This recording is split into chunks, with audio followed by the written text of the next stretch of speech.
Hello students, कैसे हो सब? मज़े में ना? अच्छी बात है। आज के इस वीडियो में हम एक कविता का अभ्यास करने जा रहे हैं जिसका नाम है फागुन में सावन। इस कविता के कवि हैं शिव मंगल सिंह, जिनको हम सुमन के उपनाम से भी जानते हैं। 1940 में उन्होंने काशी हिंदू विश्वविद्यालय से ही हिंदी में एमए तथा डी.फिल की उपाधि प्राप्त की। इसी विश्वविद्यालय से उन्हें गीति काव्य विषय पर डी.लिट की उपाधि प्रदान की गई। उन्होंने अनेक शिक्षण संस्थाओं, विश्वविद्यालयों तथा हिंदी संस्थानों में उच्चतम पदों पर कार्य किया तथा अनेक देशों की यात्रा की। हिल्लोल, जीवन के गान, युग का मोल, प्रलय सृजन, विश्व बदलता ही गया, विंध्य हिमाचल, वाणी की व्यथा, पर आंखें भर आई, कटे अंगूठों की बंधनवारे आदि उनकी अनेक रचनाएं हैं। भारत सरकार द्वारा पद्मश्री से सम्मानित किया गया और 27 नवंबर 2002 को हिंदी के इस प्रसिद्ध कवि का देहावसान हो गया। प्रस्तुत कविता में कवि असमय हुई वर्षा का अभिनंदन करते हैं। फाल्गुन के महीने में हुई वर्षा से धरती से उठती सुगंध, महकता पवन और पत्र विहीन डालियों पर फिर से कोपलों के आने की खुशी में कवि का मन होली के गीत न गाकर सावन के गीत गाने को मचल उठता है। तो आओ कविता का अभ्यास करते हैं। आज कहाँ से फिर आ पहुंचा फागुन में सावन, सुबह उठी थी धूल शाम को घिर आए बादल, बासंती रातों में बरसा किन आंखों का जल, पतझर की नंगी डालों में पुलक उठा यौवन, आज कहाँ से फिर आ पहुंचा फागुन में सावन। कवि कहते हैं कि आज फागुन के महीने में सावन कैसे आ पहुंचा। अभी सुबह सुबह तो धूल उड़ रही थी और शाम को अचानक से बादल कैसे गिराए। फागुन एक महीने का नाम है जिसमें होली का त्योहार आता है। बासंती रातों में बरसा किल आंखों का जल। बासंती का अर्थ है वसंत की, मतलब एक ऋतु, वसंत ऋतु जो फागुन महीने में आती है। यहाँ कवि कहना चाहते हैं कि बासंत की ऋतु में, मतलब वसंत की ऋतु में, ये किसकी आंखों से जल बह रहा है।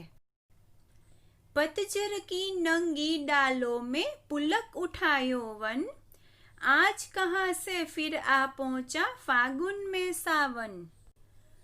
विद्यार्थी मित्रों, पतझर यानी कि पेड़ों पर से सारे पत्तों का सूख कर गिर जाना, पेड़ पर एक भी पत्ता हरा या सूखा न रहना और उसी समय पेड़ कैसा दिखता है, और वो ऋतु को पतझर कहते हैं। इसी समय कवि कहते हैं कि पतझर की जो नंगी डाले है, नंगी डाले मतलब कि पेड़ पर सभी जो डाले हैं उस पर एक भी पत्ता कहीं पर हमें नजर नहीं आता है, वहां पर यौवन पुलक उठता है, मतलब कि यौवन प्रसन्नता से भर जाता है। तो आज कहाँ से ये फागुन के महीने में सावन आ पहुंचा। सोंगी सोंगी मिट्टी महकी गमक उठा उपवन, बिजली कोंगी आसमान में धरती में सिहरन, होली में कजली गाने को फिर ललचाया मन, आज कहाँ से फिर आ पहुंचा फागुन में सावन। विद्यार्थी मित्रों, यहाँ सोंगी सोंगी का मतलब है सुगंधित और गमक का अर्थ होता है महक जाना या उत्साह से भर जाना। सोंगी सोंगी मिट्टी महकी, कि जो मिट्टी की सुगंध है वो गमक उठी, मतलब अच्छे से उत्साह से भर जाती है। बिजली कोंगी आसमान में धरती में सिहरन। विद्यार्थी मित्रों, यहाँ पर कोंगी का अर्थ है चमकना। और सिहरन का अर्थ है कंपन या कांपना। आसमान में बिजली चमक रही है और धरती कंपन कर रही है। होली में कजली गाने को फिर ललचाया मन, आज कहाँ से फिर आ पहुंचा फागुन में सावन।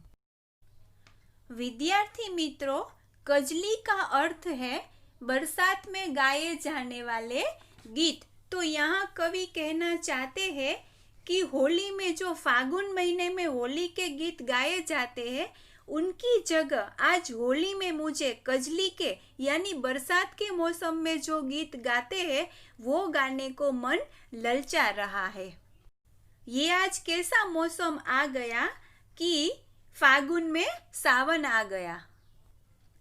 हरियाली का स्वप्न थिरकने लगा पुतलियों में, अलियों का उन्माद की शोखी आई गलियों में। तपन बिना क्या मूल्य तुम्हारा जीवन धन रस धन, आज कहाँ से फिर आ पहुंचा फागुन में सावन। हरियाली का जो स्वप्न है वो नाचता हुआ पुतलियों में दिखाई दे रहा है। अलियों का उन्माद की शोखी आई कलियों में। विद्यार्थी मित्रों, अलियों का मतलब भंवरो और उन्माद का मतलब पागलपन। शोखी का अर्थ है चंचलता। यहाँ पर भंवरों का पागलपन और कलियों की चंचलता नजर आ रही है।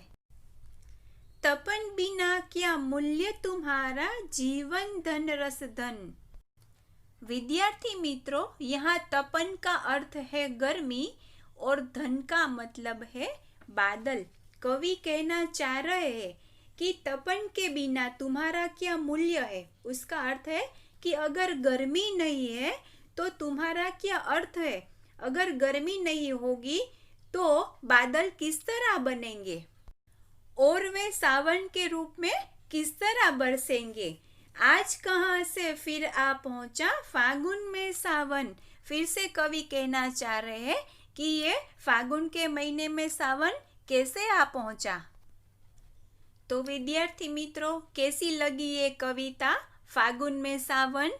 आशा रखती हूँ कि आप अच्छे से समझ गए होंगे। आपको पीडीएफ मिल जाएगी, अच्छे से उसका पठन करना, 2-3 बार अपने आप गुनगुनाना और कंठस्थ कर लेना, ठीक है। वीडियो के स्टार्टिंग में ही हमने काव्य के कवि का जीवन परिचय दिखाया है, तो वो अच्छे से एक बार सुन ले।